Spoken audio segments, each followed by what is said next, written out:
Hey everybody, this is Hosted off Kilter. This is kind of a spur of the moment type of video.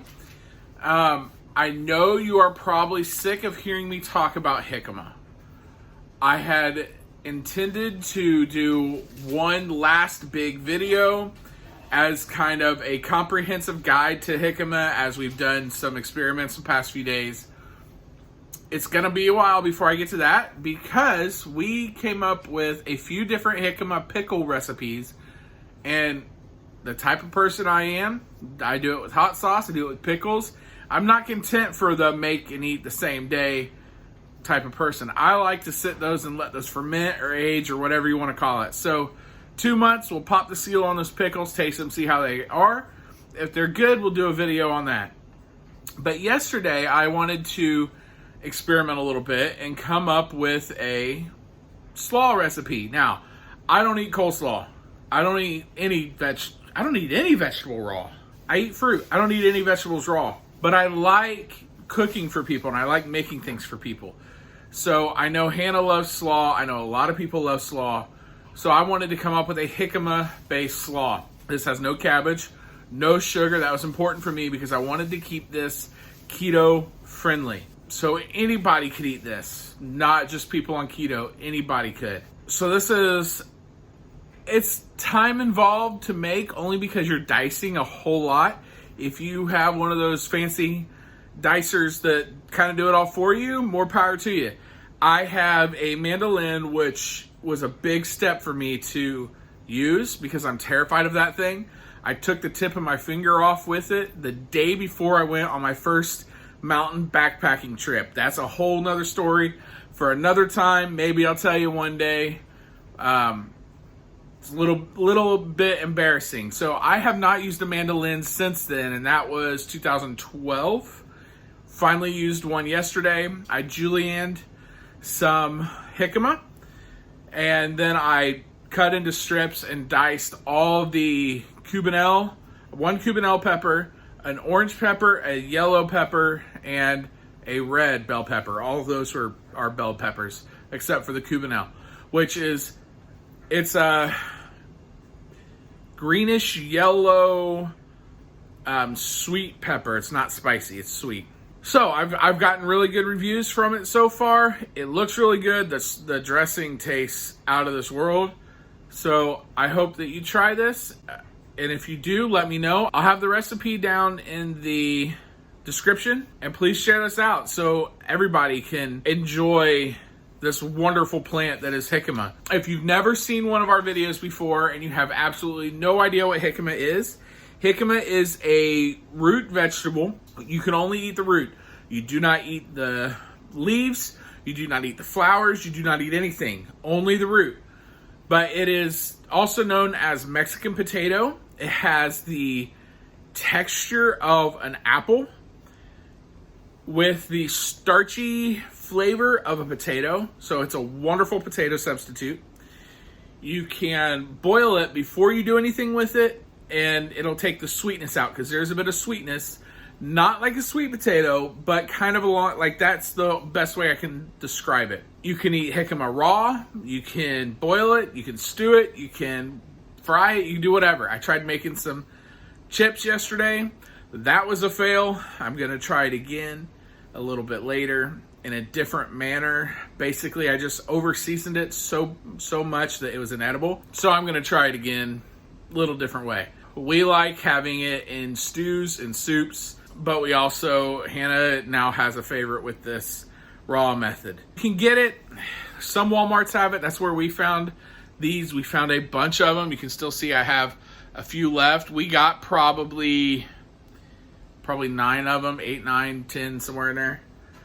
When we saw how good theirs were. Any Spanish store worth its salt is going to have it. There's a couple here that do. They're a little on the small side, a little on the sat on the shelf a little too long side, so we tend not to get those. Walmart gets some pretty fresh ones. There's a couple that I walk into and they took me to like this burnt leaf thing, and I'm like, that is not jicama. They tried to tell me what I was looking for was a yucca root. Definitely not a yucca root. Yucca root is like fibrous and stringy and gross. This is wonderful. So I'm going to stop yammering. I'm going to go ahead and get to the video so you can see me make it. A lot of it's in time lapse, so hopefully we can burn through it pretty fast. So you're not looking at another 30-minute video like you did with my one chip challenge. If you haven't seen that and you like seeing people in pain, go over there. I was in a lot of pain and trying everything I could to keep that chip down. So go check that out. But more importantly, enjoy this, taste it, love it, and let me know how much you liked it. Let's get at it.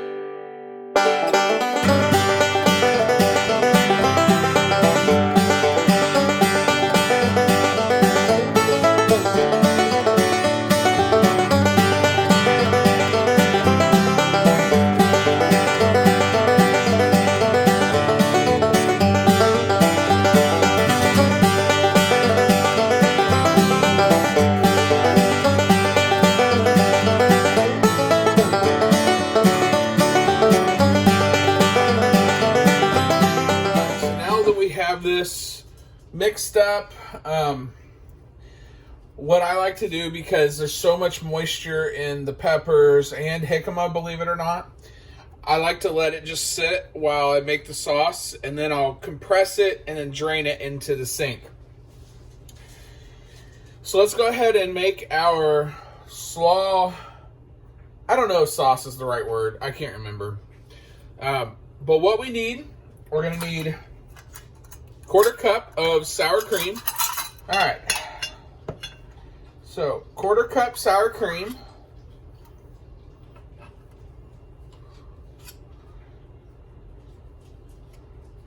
That's close enough to me.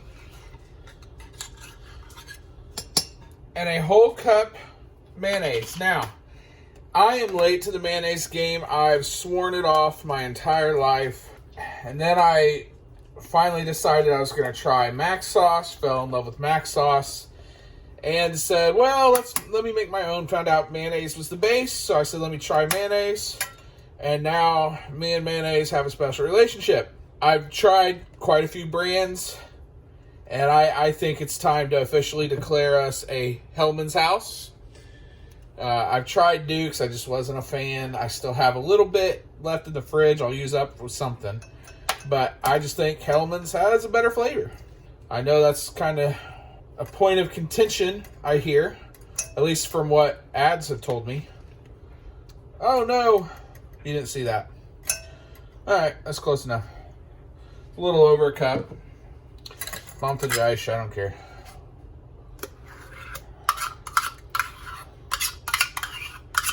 Dressing, not sauce, dressing. So, slaw dressing. So that's all the cups we need. We need a 1/4 cup sour cream, 1 cup of Hellman's.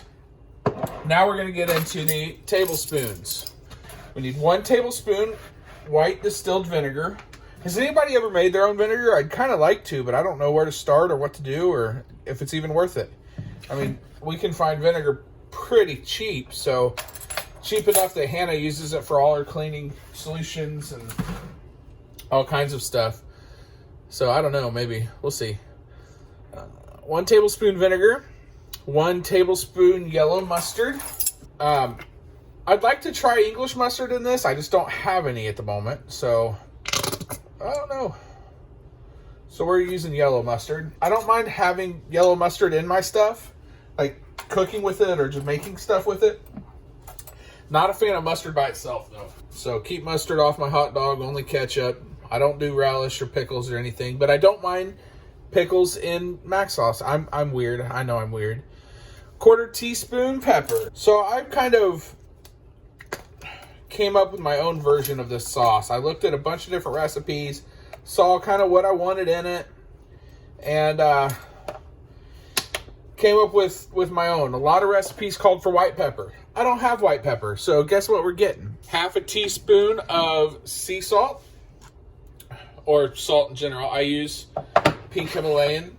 I don't use Redmond's because, well, who's got that kind of money? So, whole teaspoon of celery seed. I'll have this recipe in the description. Now we get on to this contraption here. So, Santa brought this in Hannah's stocking, and this is just a neat little slicer. I really like this thing. It's meant for garlic, but I use it for pickles as well. It has that style of cutter or dicer or a slicer. We typically don't use the slicer. It's only out because we washed it. And so this is a nice little tool. I did look at Walmart just to see what one of these would cost had Santa not brought it. And you can pick one up at Walmart for $3 or $4. They do have one at Bed Bath & Beyond that it'll peel the garlic as well, but they're like $20. So, all right, so we need 3 tablespoons of diced pickle. I found last time I did this that it's about 1 pickle. So go ahead and dice these up.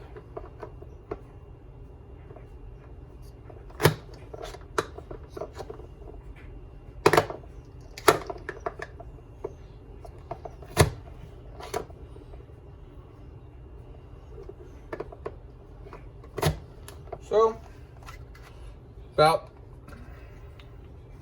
3 tablespoons there. One thing I learned with my mac sauce, which this is very similar. This doesn't have ketchup in it, obviously. Put a splash of pickle juice in there. Totally changes everything. And one thing I'm going to do this time that I didn't do when I tested this out, I'm going to add some garlic. The reviews I got back from it said it's really good, but it needs a kick. And I loathe horseradish. So even though I'm not going to eat this because, well, I don't eat raw vegetables, I don't want to put horseradish in it. So, and I know Hannah's not a fan either, and she's the one I'm making this for. So instead of horseradish, and Hannah said it was good without adding any like peppers to it, like cayenne or serrano or anything like that, I'm going to add some garlic, and we will see if that gives a little kick. So this part is an experiment. I don't know how much garlic is needed, so we're just going to start with 1 clove. If you know how I cook, you know that is weird for me, because I'm the type of person when the recipe calls for 1 clove of garlic, I'm like, no, that's nowhere near enough. So I throw it away and I grab a couple extras. So let's go ahead and put 1 clove of garlic in there. Oh, what's going on? There we go.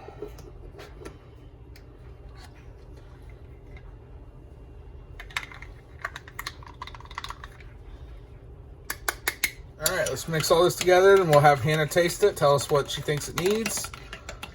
I may have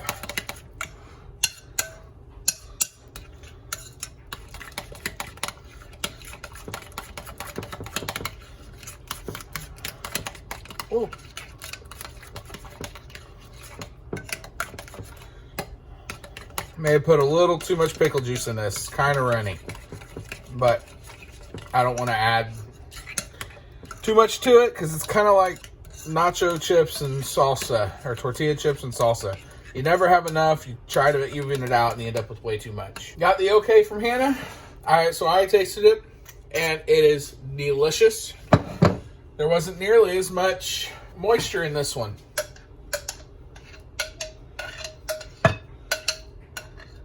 Now, this recipe for dressing I have, at least last night when I made it test, I did not use all the dressing. I just wanted to coat this slaw so it was coated and not soaking. Not that you have to worry about the jicama getting soggy, because it stays crunchy. So with all the extra dressing, we will actually use it to put on top of burgers or in a casserole maybe. On top of chicken would be really good. I just love this dressing. All right, so there it is.